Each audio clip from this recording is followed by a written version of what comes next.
Chandrababu diversion politics ను బాగా పుణికిపుచ్చుకున్నారు YS Sharmila. రాష్ట్రంలో టీడీపీకి గ్రాఫ్ తగ్గిన ప్రతిసారి ఏదో ఒక అంశాన్ని తెరపైకి తెస్తున్నారు. ఆస్తులు, వివేక కేసు అంటూ తరచూ ప్రజల దృష్టి మరల్చే కుట్రలు చేస్తున్నారు. వివేక హత్య కేసులో అసలు నిందితులను వదిలిపెట్టి అవినాష్ రెడ్డిని టార్గెట్ చేస్తూ వస్తున్నారు. ఇప్పుడు ఏకంగా సునీతారెడ్డికి ప్రాణహాని అంటూ కొత్త పల్లెవై అందుకున్నారు షర్మిల.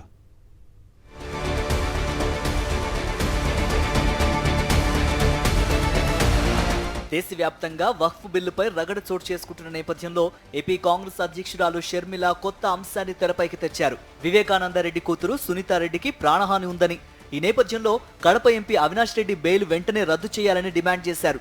అసలు షర్మిల ఈ వ్యాఖ్యలు ఎందుకు చేశారనేది కాంగ్రెస్ పార్టీ నాయకులకే అర్థం కాలేదు. ఇంత అర్జెంటుగా ఈ విషయాన్ని ఎందుకు తెరపైకి తీసుకురావాల్సి వచ్చిందని తలలు పట్టుకుంటున్నారు హస్తం నేతలు.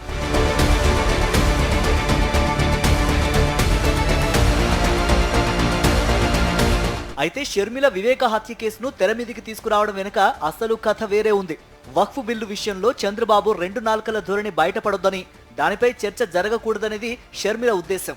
హిందూ ఓటర్ల దృష్టి మరల్చేందుకు దత్తపుత్రుడు పవన్ కళ్యాణ్తో సనాతన వేషం వేయించిన చంద్రబాబు ముస్లిం ఓటర్ల కోసం షర్మిలను రంగంలోకి దించారన్నది అసలు విషయం.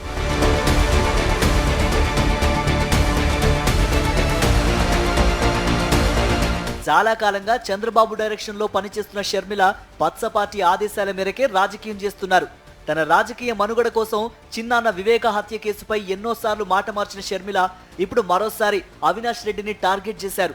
తనపై పోటీ చేసి ఎన్నికల్లో గెలిచిన అవినాష్ రెడ్డిని ఎలాగైనా ఈ కేసులో ఇరికించాలనేది షర్మిల ప్రధాన ఉద్దేశంగా కనిపిస్తోంది. ఇప్పటికే వివేక కూతురు సునీతారెడ్డితో చేతులు కలిపిన షర్మిల ఎన్నికల ప్రచారంలో అవినాష్ రెడ్డిపై విష ప్రచారం చేశారు. అసలు వివేక హత్యతో సంబంధం లేని అవినాష్ రెడ్డిని ఇందులోకి లాగి మకిలి అంటించాలనే టీడీపీ కుట్రలకు సునీతతో పాటు షర్మిల అండగా నిలిచారు.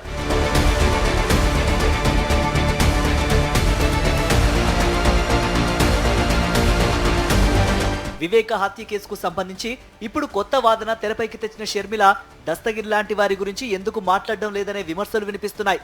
హత్య తామే చేశామని బహిరంగంగా ఒప్పుకున్న దస్తగిరి బెయిల్ రద్దుకు షర్మిల, సునీత డిమాండ్ ఎందుకు చేయడం లేదనే ప్రశ్నలు తలెత్తుతున్నాయి. హత్య చేసిన వారు రోడ్లపై తిరుగుతూ ఉంటే సంబంధం లేని వారిపై బురద జల్లడం వెనుక ఉద్దేశం ఏంటనే అనుమానాలు వ్యక్తమవుతున్నాయి. అసలు వివేక హత్య కేసులో ముందు నుంచి వివాదాస్పదంగా వ్యవహరిస్తున్న సునీతారెడ్డి దంపతులపై విచారణ చేయాలని షర్మిల ఎందుకు అడగడం లేదు? వివేక రాసిన లేఖను దాచిపెట్టిన నర్రెడ్డి రాజశేఖర్ రెడ్డిని అరెస్టు చేయాలని షర్మిల ఎందుకు డిమాండ్ చేయడం లేదు?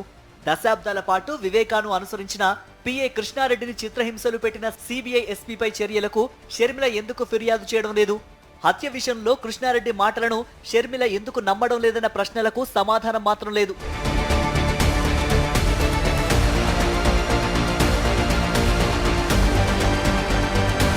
తన బిగ్ బాస్ చంద్రబాబు ఆదేశాల ప్రకారం నడుచుకుంటున్న షర్మిల కావలసిన ప్యాకేజీలు తీసుకుంటున్నారని కాంగ్రెస్ నేతలు బాహాటంగానే విమర్శిస్తున్నారు.